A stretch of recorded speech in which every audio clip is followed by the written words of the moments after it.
For my research project, I have decided to shed light on a topic that I find interesting, especially with the increasing use of social media. The advancements in technology make it especially easy to access social media platforms, and with the tap of a screen, we have a vast amount of access to anything your brain can devise. It is undeniable that these innovations have a positive impact on our society, but it is imperative to ponder the potential and current consequences of our usage.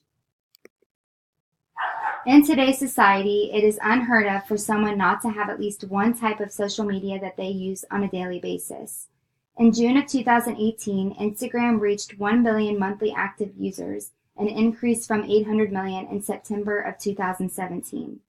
If this trend continues as time progresses, this number will only increase all the more. Instagram is mostly popular among teens and young millennials. In the US, more than half of Instagram's user base is between 18 and 29 years old. Between Instagram, Twitter, and Facebook, Instagram is the preferred social network site of teens. As these statistics illustrate, social media usage is more prevalent than ever, and the population that participates in their utilization have become gradually younger.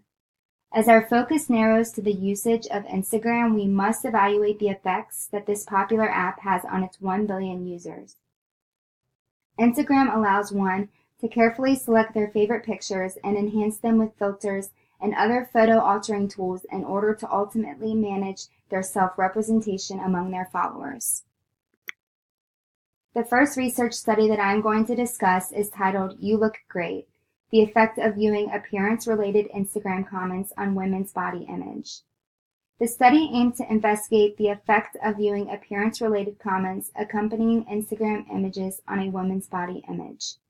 Participants were 128 female undergraduate students who viewed a set of attractive images paired with a brief positive comment.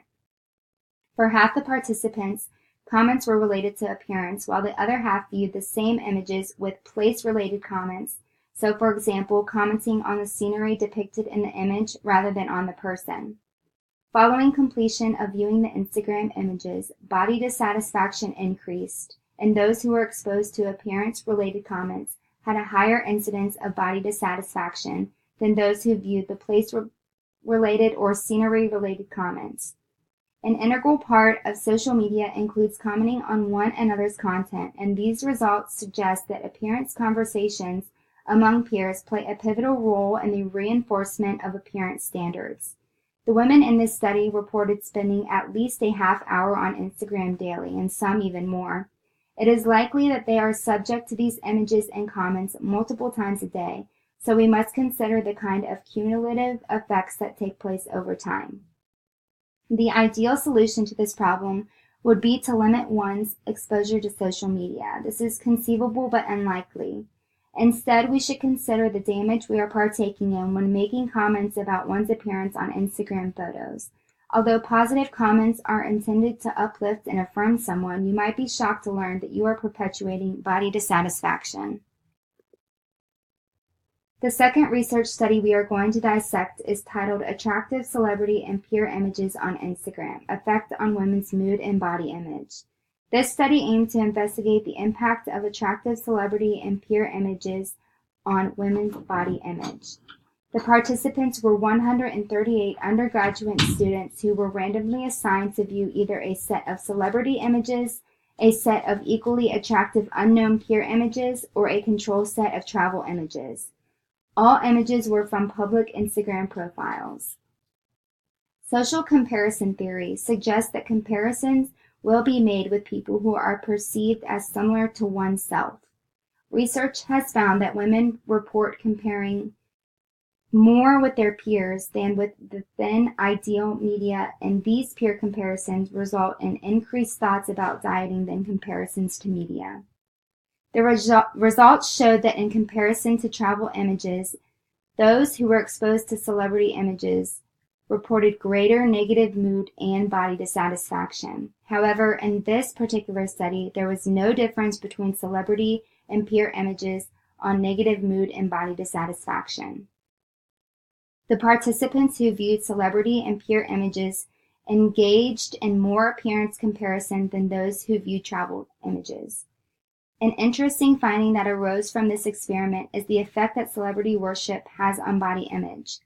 Those who worship celebrities the most were affected the greatest and most negatively by celebrity images. The amount of people and celebrities you can follow on Instagram is limitless, so as the last study suggests, as well as this one, it is necessary to consider the cumulative harmful impact that viewing these images regularly will have on a person. In a podcast I recently listened to, Jonathan Haidt, a social psychologist and professor of ethical leadership at New York University's Stern School of Business, explained the effects of social media on female teens and rates of self-harm and depression. I will provide a link to this podcast so that you can listen to this discussion in its entirety, as it is tremendously enlightening and applicable to this research topic. The first graph represents the number of males out of 100,000 who are admitted to a hospital following deliberate self-harm that required medical attention. As you can see, from 2001 to 2015, there is no change. However, when we look at females, it is extremely apparent that the data is undeniably opposite. From 2001 until 2009, the lines are fairly stable. In 2010, the rates for females markedly increased. For 10 to 14-year-olds, the rate increased by 189%, and for 15 to 19-year-olds, the rate increased by 62%. So what was the cause? Haidt attributes the timing to social media, and in 2007, the iPhone became available to consumers, but they were very expensive and few teenagers had one.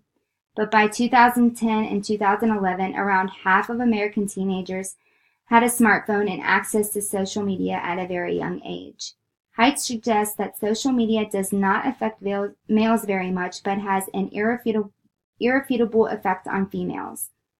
Haidt explains a few reasons why this holds true. He explains different ways in which the sexes express aggression.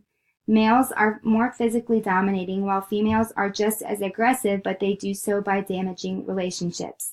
They spread rumors, lies, doctored photos, they exclude others, etc. He proposes that it is more difficult to be a girl in middle school than it is to be a boy in middle school. In 2010, girls gained access to smartphones and social media, and the damage to the relationships continued, but in a hypercharged manner. Haidt also goes on to explain the effect that social comparison has on young girls and the pressure to conform to beauty standards. Before smartphones and social media, the models and celebrities were the source of comparison. But now with the ease of technology, anyone can post photos with filters that give them clear skin, bigger lips and eyes, and that's just to name a few. As a result, girls are comparing themselves to their peers and ultimately feel less attractive. Jonathan Haidt maintains his optimism as he explains that it does not have to be this way, and he proposes that parents advocate for their children and their need to abstain from social media. The final research study I will discuss is titled, Is Plus Size Equal? The Positive Impact of Averaged and Plus Size Media Fashion Models on Women's Cognitive Resource Allocation, Social Comparisons, and Body Satisfaction. 49 women with an actual ideal self-discrepancy randomly viewed 12 images of media fashion models varying in body types. Heart rate was recorded during their exposure to the images, and self-report social comparisons and body satisfaction were measured following exposure to each image. The results indicated that women reported the greatest body satisfaction and the least amount of social comparisons when viewing plus-size models, but body satisfaction decreased and social comparisons increased when viewing average-sized followed by thin-sized models. There are 2 million monthly advertisers on Instagram, and this is a great way for businesses to connect with their audience. To increase body positivity, these brands should continue to include more realistic sized models in their product campaigns. Despite the adverse outcomes that can arise from Instagram usage, this is a way in which photos can be used to benefit our society. If brands include variations of body types in their campaigns, they assist in advocating that all body shapes and sizes are acceptable, so we should attempt to not compare ourselves to women with smaller figures. Education about the potential effects that Instagram involvement has on a person's confidence is critical. We must understand the scope of the problem at hand, but first we must recognize the fact that there is a problem in the way we utilize Instagram. Interventions aimed at encouraging women to view their bodies holistically and appreciate their bodies for what they can do, rather than how they look, must increase. Society as a whole must conform to the idea that all different types of bodies are acceptable, and we need to stop comparing ourselves to the filtered-ridden, doctored photos on Instagram that only depict the absolute best of a person. Brands and businesses that are active on Instagram can participate in the promotion of body positivity by including realistic size models in their ads. Aerie and Target are two examples of brands that I see on my Instagram feed that are changing the fashion industry by promoting female empowerment and putting a stop to retouching and body discrimination. Although there is no definitive solution, we can combat the harm that Instagram has on one's body image.